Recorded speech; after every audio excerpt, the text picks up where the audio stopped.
വളരെ കാലം മുമ്പ് കിഷ്കിന്ധയിലെ പച്ചപ്പ് നിറഞ്ഞ കുന്നുകളിൽ കേസരി എന്ന ശക്തനായൊരു വാനരനും അദ്ദേഹത്തിന്റെ സദ്ഗുണ സമ്പന്നയായ ഭാര്യ അഞ്ജനയും താമസിച്ചിരുന്നു. അഞ്ജന ഒരു സാധാരണ സ്ത്രീ ആയിരുന്നില്ല. അവൾ ഒരിക്കൽ ഒരു സ്വർഗീയ നിംഫയായിരുന്നു. ഭൂമിയിൽ ജനിക്കാൻ ശപിക്കപ്പെട്ടവളായിരുന്നു. സ്വാതന്ത്ര്യത്തിലേക്കുള്ള അവളുടെ ഏകമാർഗം ഒരു മകനെ പ്രസവിക്കുക എന്നതായിരുന്നു. വളരെ ശുദ്ധനും ശക്തനുമായൊരു മകൻ. അവൻ ദേവന്മാരെ സേവിക്കുകയും ലോകത്തെ സംരക്ഷിക്കുകയും ചെയ്യും. അഞ്ജന വർഷങ്ങളോളം തപസ് ചെയ്തു. അവൾ വെള്ളച്ചാട്ടങ്ങൾക്കിടയിൽ നിശ്ചലയായി നിന്നു. ആഴത്തിലുള്ള ഗുഹകളിൽ ധ്യാനിച്ചു. ശിവനാമം അനന്തമായി ജപിച്ചു. അവളുടെ തപസ്യ ആകാശത്തെ വിറപ്പിച്ചു. അവളുടെ ഭക്തിയിൽ പ്രേരിതരായ ദേവന്മാർ കൂടിയാലോചന നടത്തി. ലോകം ഒരു വലിയ ഭീഷണി നേരിടാൻ പോവുകയായിരുന്നു. ശക്തനും അഹങ്കാരിയുമായി വളർന്ന രാവണൻ എന്ന അസുരൻ. ഭാവിയിൽ ഒരു ദിവ്യ യോദ്ധാവ് ആവശ്യമായി വരും. ശക്തിയെ ദുഷ്ടത കൊണ്ടും വിനയം കൊണ്ടും പൊരുത്തപ്പെടുത്താൻ കഴിയുന്ന ഒരാൾ. അങ്ങനെ ദേവന്മാർ അഞ്ജനയെ അനുഗ്രഹിക്കാൻ തീരുമാനിച്ചു. അതേ ദിവസം വളരെ ദൂരെ അയോധ്യയിൽ ദശരഥൻ രാജാവ് കുട്ടികളെ ജനിപ്പിക്കാൻ ഒരു യജ്ഞം നടത്തുകയായിരുന്നു. പവിത്രമായ അഗ്നി ജ്വലിച്ചപ്പോൾ ഒരു ദിവ്യമായ പായസപാത്രം ഉയർന്നു വന്നു. ദശരഥൻ തന്റെ രാജ്ഞിമാർക്ക് യാഗങ്ങൾ നൽകി. ആ ദിവ്യശക്തിയുടെ ഒരു ഭാഗം ഒരു മനുഷ്യനല്ല, കാറ്റിനാൽ കൊണ്ടുപോയി. അതെ, വായുദേവൻ ആ ദിവ്യശക്തിയുടെ ഒരു ഭാഗമെടുത്ത് ആകാശത്തിലൂടെ മൃദുവായി കൊണ്ടുപോയി.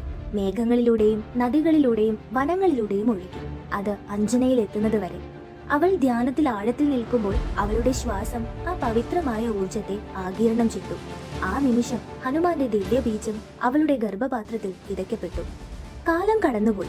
ശക്തമായൊരു പൂർണ്ണചന്ദ്രന്റെ പ്രഭാതത്തിൽ മരങ്ങളുടെ ആരവത്തിനും കാട്ടുപക്ഷികളുടെ പാട്ടിനും കീഴിൽ ഹനുമാൻ ജനിച്ചു. അവൻ ഒരു സാധാരണ കുട്ടി ആയിരുന്നില്ല. അവന്റെ കണ്ണുകൾ തീ പോലെ തിളങ്ങി. അവന്റെ ചർമ്മം ഉരുകിയ സ്വർണം പോലെ തിളങ്ങി. അവന്റെ വാൽ സന്തോഷം കൊണ്ട് ആടി. ഒരു കുഞ്ഞായിരിക്കുമ്പോൾ പോലും അവൻ വായുവിലേക്ക് ചാടി. ദേവന്മാർ സന്തോഷിച്ചു.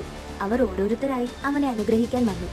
ശിവൻ അവന് അപാരമായ ശക്തി നൽകി. ബ്രഹ്മാവ് അവനെ ഭയമില്ലായ്മയും ജ്ഞാനവും നൽകി അനുഗ്രഹിച്ചു.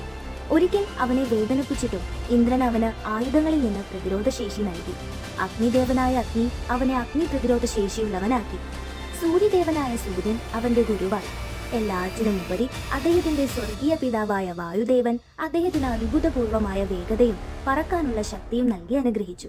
സമുദ്രങ്ങൾ കടക്കാനും പർവ്വതങ്ങൾ വഹിക്കാനും കഴിയുന്ന ഒരേ ഒരു ജീവിയായി ഹനുമാനെ മാറ്റി. അദ്ദേഹം വളർന്നപ്പോൾ ഹനുമാന്റെ കുസൃതി സ്വഭാവം ഇതിഹാസമായി മാറി. ഒരിക്കൽ സൂര്യൻ ഒരു പഴുത്ത പഴമാണെന്ന് കരുതി അദ്ദേഹം അത് ഭക്ഷിക്കാനായി ചാടി. ആകാശത്ത് പരിഭ്രാന്തി സൃഷ്ടിച്ചു. പക്ഷേ അദ്ദേഹത്തിന്റെ തമാശകളിൽ പോലും ഒരു ലക്ഷ്യമുണ്ടായിരുന്നു. ദേവന്മാർ പുഞ്ചിരിച്ചു. കാരണം ഈ ദിവ്യ കുരങ്ങൻ ഒരു ദിവസം ശ്രീരാമന്റെ ഏറ്റവും വലിയ ഭക്തനും ധർമ്മത്തിന്റെ അമർത്യ സംരക്ഷകനുമായി മാറുമെന്ന് അവർക്കറിയാമായിരുന്നു. അങ്ങനെ ലോകം ഹനുമാനെ സ്വാഗതം ചെയ്തു.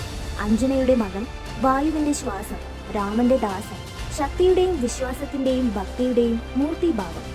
ഇന്നും അദ്ദേഹത്തിന്റെ പേര് ക്ഷേത്രങ്ങളിലും വീടുകളിലും ഹൃദയങ്ങളിലും പ്രതിധ്വനിക്കുന്നു. ജയ് ഹനുമാൻ.